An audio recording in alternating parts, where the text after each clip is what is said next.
get a dream, and then get that desire and follow through with it. And that is the number one thing before you do anything. Before people build a home or design a home, they have a dream, they have a vision, they know what they want, how they want it to look. Before you do anything, you must have a dream. And when you get that dream, then you'll be taught the second and the third step. And then from there, you can develop a business by learning as you go. You can make mistakes. Hey, and welcome back to the podcast. We are here with Glen Henwood, who is co-authored in A Book with Pat Mesiti, and Glen is a passionate and successful entrepreneur. He has dedicated over 30 years to supporting people in achieving financial freedom, and his goal in life and his goal for you right now listening to this podcast is for Glen to use his lived experience to provide you personally with the skills and knowledge you need to move towards your goals, whatever that means and wherever that takes you. So, Glen, glad to be talking to you today. Yeah, thanks, Robert. How are you today? I am fantastic and excited to speak to you because just before we were recording, you and I kind of had a little bit of an existential conversation about you have all these decades of experience and how can you help someone who is younger or further back on the journey as you. Like sometimes you fantasize about, man, if I could go back and relive high school and college and young adult life, I would have done so much differently. So I'm excited to find out about what we can learn from your mistakes and those things that were like a bad path or took longer than they should have. So what gets you excited these days and what is your unique skill? Well, the great thing about where we live in Australia, I don't know where it is, or where other people are at the moment, but you can start a business from nothing. You don't need money. You can, say, for instance, during COVID, or we were busy in our business, and all of my guys were working, and I became very bored, started putting on weight, and I thought, man, I have to do something. So I thought, oh, why not just buy a motorbike and do it up? So I bought a motorbike, did it up, and then sold it. And then I bought another one, did it up and sold it. And then all of a sudden, my friends around me said, oh, can I drop my bike in and you can detail it? And then I started making money that way.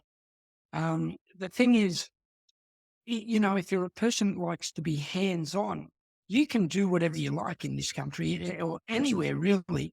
You just got to seek an idea and be willing to jump in. And you don't need money to start a business, like a lot of money, what you would class as $100,000.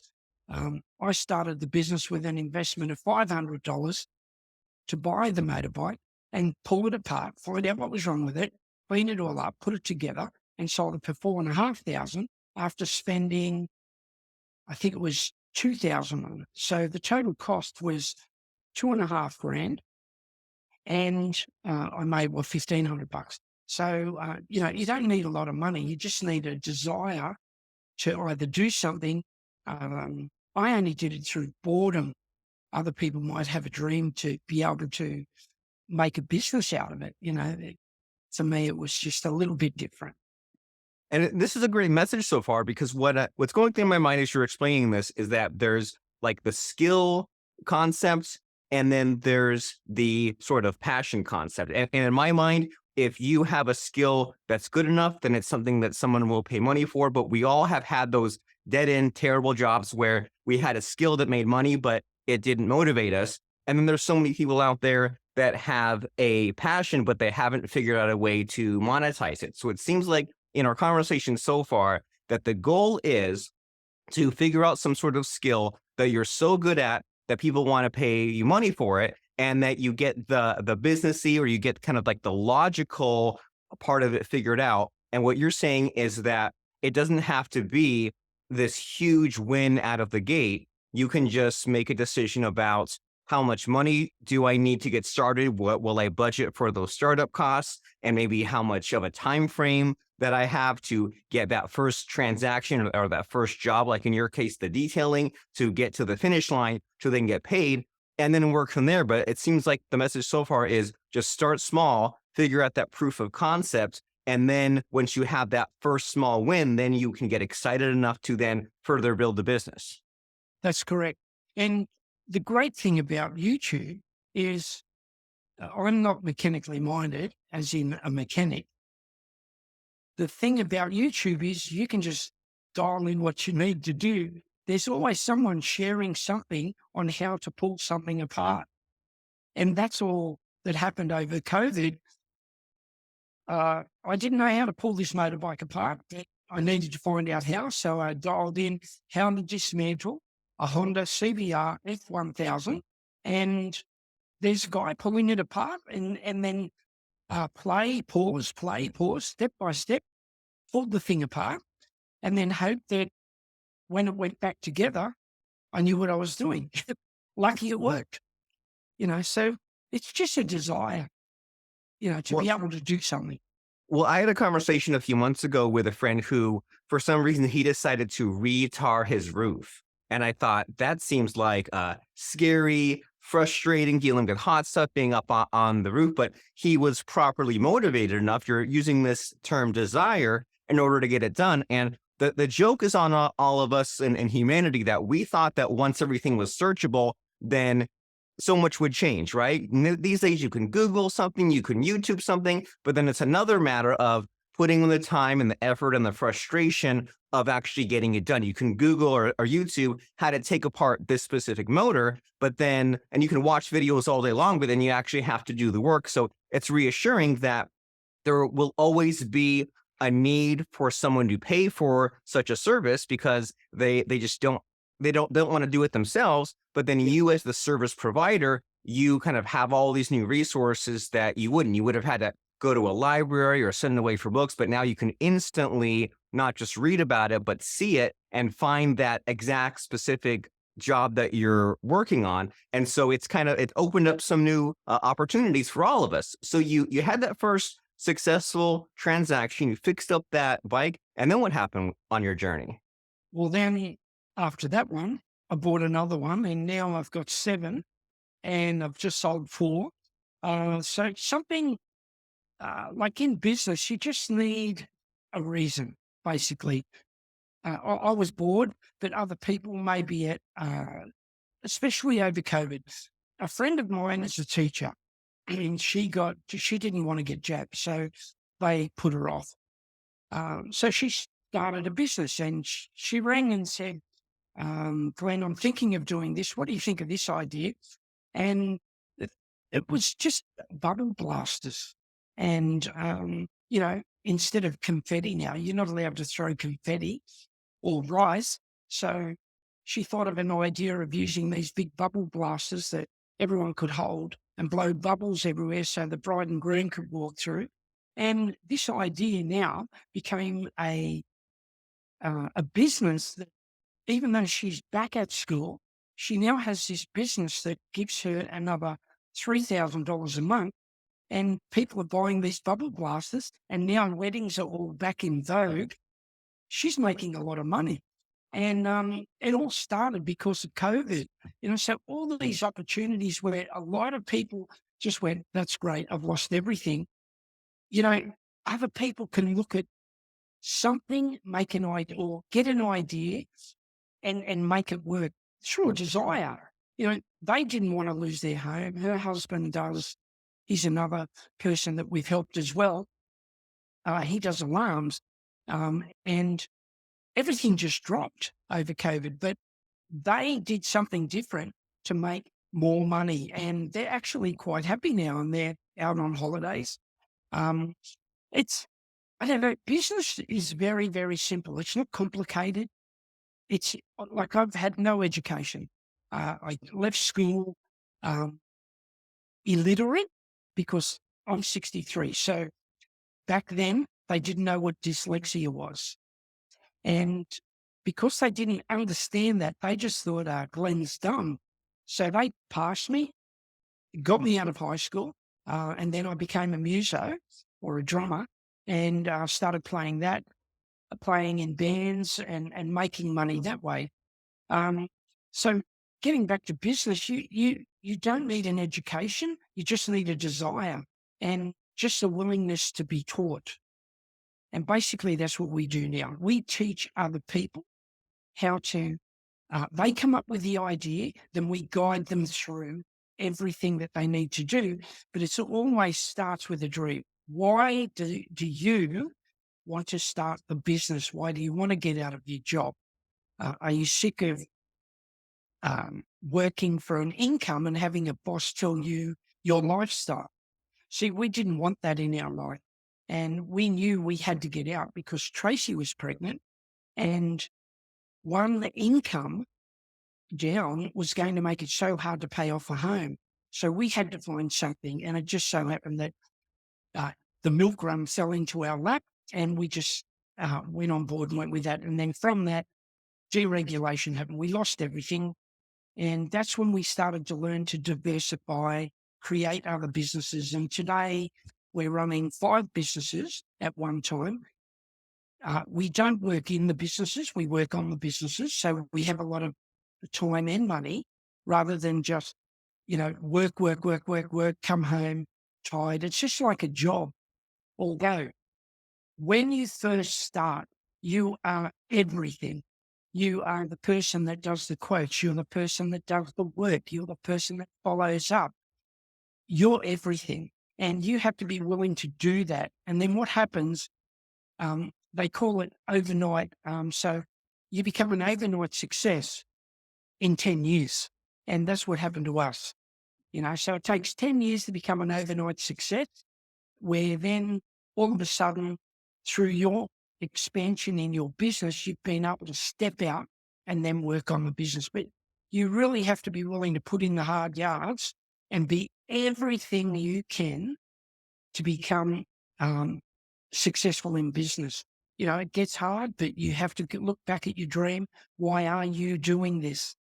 And that's all we ever did. We just kept our dreams in front of us. And that's it.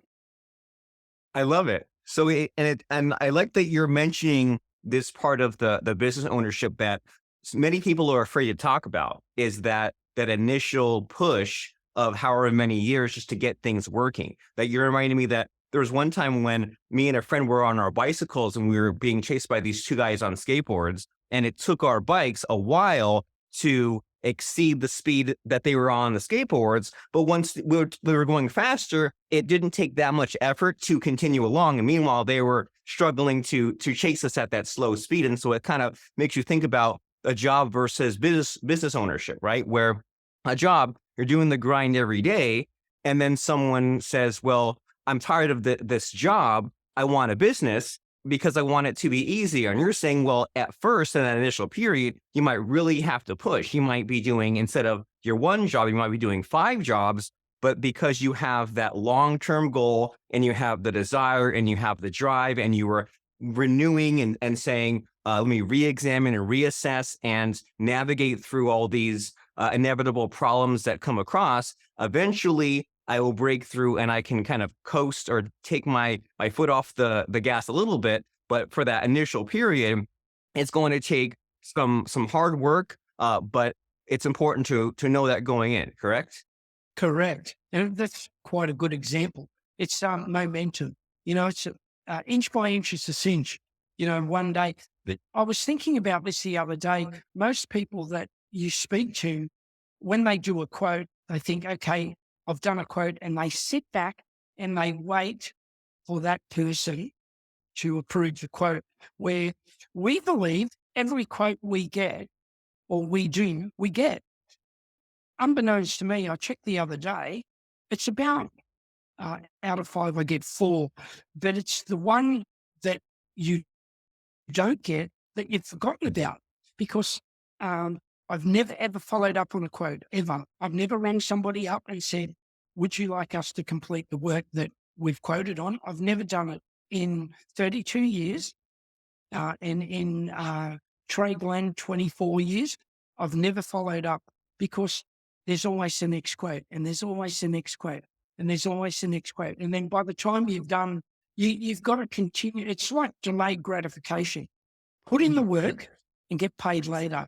So you just keep going with the quotes, and someone will ring. They will just continue to ring. And then after what we've been in now, 24 years in Trade Land, a millionaire friend of mine said, Glenn, Um, you will never have to look for work again once your name gets out there.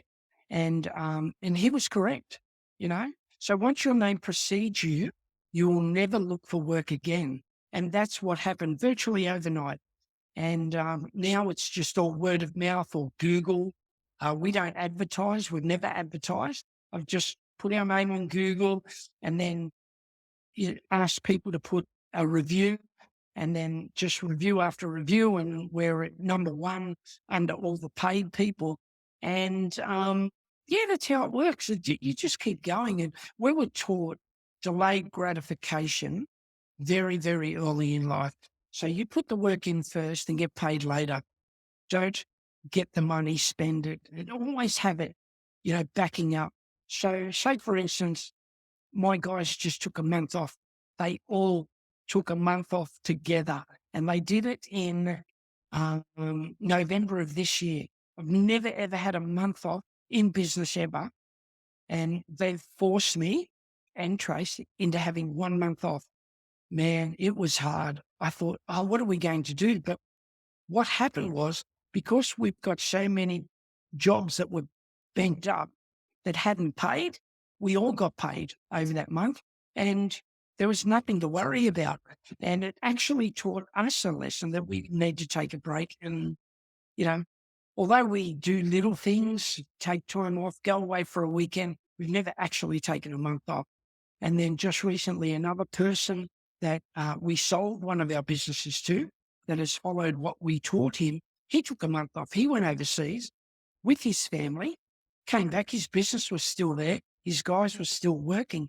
So you just got to find a great team, surround yourself with them, pay them really well. That's the key to everything.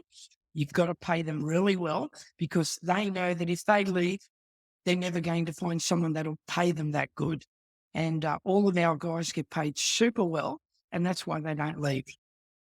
These are all very helpful principles. You've been mentioning the idea about lag time, how sometimes you put in the work now and then you get paid later. And the goal is to be so successful and so far ahead that you can change the channel, take a break, take a vacation. And then part of that seems to relate to what you're mentioning earlier about working on the business, not in the business, having a good team, having someone that you can rely on and someone that will just make things work for you. And in these last few minutes, I want to make sure that we fit a good story in here. So do you have any interesting, fun stories specifically about like your failure and your struggles to really make us understand some of these concepts, these principles that have helped you out so much?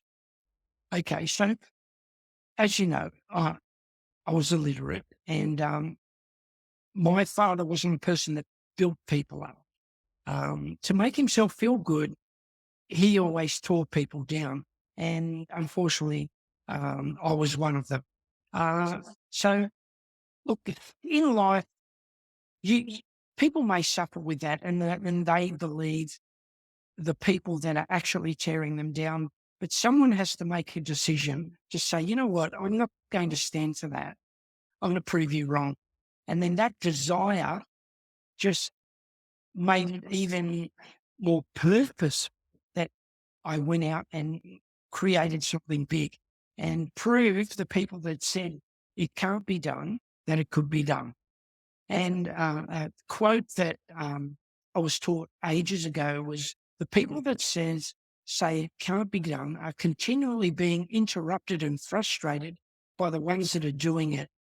And you just live by that motto. And let me tell you, for 10 years, whilst driving around, um, a really good friend of mine said, what you need to do is on your rear view mirror, just write this and then stick it on there so that every time you look in your rear view mirror, you say this.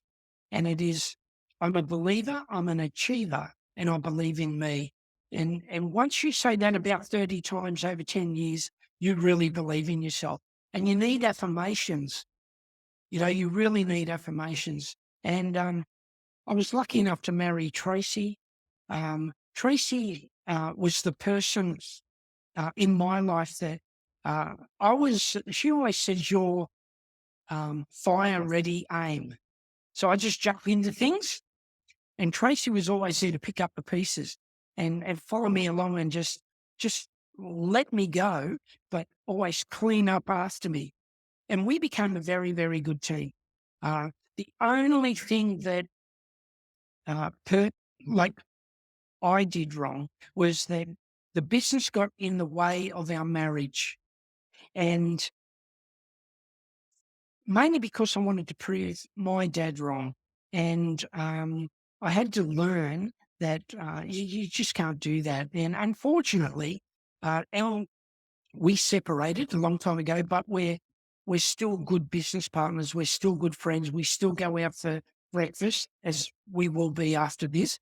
So the thing is, you have to learn a balance, and it took me a long time to learn that not to get carried away with your business. Understand that you still have a family, you still have a wife that needs communication. You can't just push them away. And I must say, over the years, and look, when I write the next book, it'll be all about. There'll be chapters in there about how to create that balance and not let your phone get in the way of your life. Because these days we carry our phone with us all the time. And when you're in business, it rings. And, instead of answering it, they'll always be there.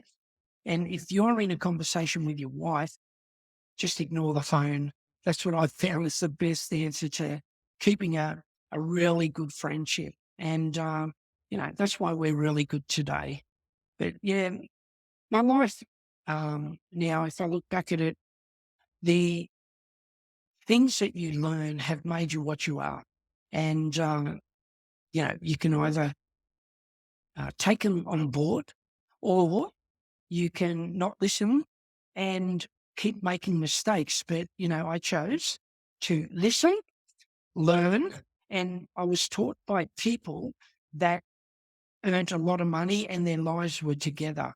And a great quote someone told me was, look at the fruit on the tree of the person giving you the advice before you take it. So that's something that, you have to learn. If you admire that person, their lives together, they're where you want to be, listen to them. But don't listen to the guy in the pub telling you, it's a big mistake, mate. Don't do that. You have to be open to listening to the people that are going to give you the advice, as my mum did. She changed my life by telling me the truth. And you have to be willing to take it on board. But yeah, there'll be a lot more stories to come with, how we succeeded. This is really great business and life advice. Everything from you don't have to take everyone's life advice equally, that you can find a lesson in everything.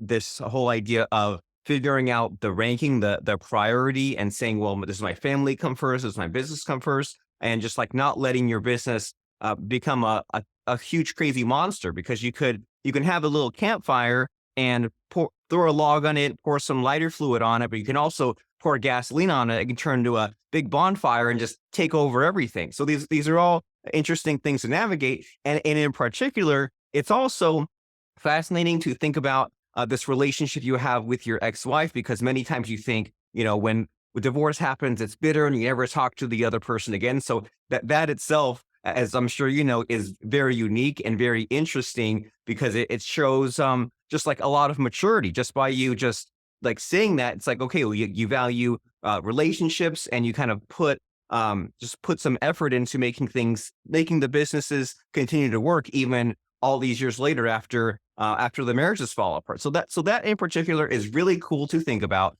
And so as we've gotten to know you and heard some of these stories and picked up a little bit pieces of advice, is there a number one piece of advice that hits you the most? Out of all the things that you could talk about, is there just like the top ranking thing that everyone needs to know these days? Well, if you're going to start a business, we've always been taught this, we've followed the advice. The number one thing you have to have is a reason why. Why do you want to start a business? And that is the number one thing. Get a dream, and then get that desire and follow through with it. And that is the number one thing before you do anything. Before people build a home or design a home, they have a dream, they have a vision, they know what they want, how they want it to look. Before you do anything, you must have a dream. And when you get that dream, then you'll be taught the second and the third step. And then from there, you can develop a business by learning as you go. You can make mistakes. It doesn't matter. We made heaps. We've lost millions, but it doesn't matter. We were lucky enough that we took more advice, and the guy said, diversify or die. Don't rely on one thing. So we've always diversified. And when we've only had 2 businesses fall through, but the thing is, we had other businesses backing it up. So it didn't matter. It was just an income that we didn't have anymore. It's no big deal. But yeah, you will make mistakes. But if you've got a dream and a desire, number one, nothing will stop you from completing it. I love it. Have the reason why, so that way you have the dream, the desire, the goal, and then the plan will figure itself out, and you can create these backup plans, backup income, and then not stress as much as you could on the way there, because when you have those setbacks or you lose money, you can always generate more money. And then that reason why, that dream might shift location a little bit, right? You might adjust your dream slightly, but not to a drastic amount. And you also won't be so just so stubborn in your path there. You can sometimes figure out, okay, let's navigate all of these setbacks, these obstacles that are on our way from getting to that reason why. So if someone here is inspired and excited about all the various other things that you can share with them in addition to what we talked about today, what's the next step here? How does someone find you, contact you? Where's the website? What's the next step? Okay, so we have a website, and on the website, you'll be able to contact us through that if you would choose that you would like to be taught. And we'll know whether you're a teachable person, because the one thing you have to learn is that we're not here just to muck around. We're here to help people succeed. And we know by just speaking to somebody whether or not they're the type of person you want to work with.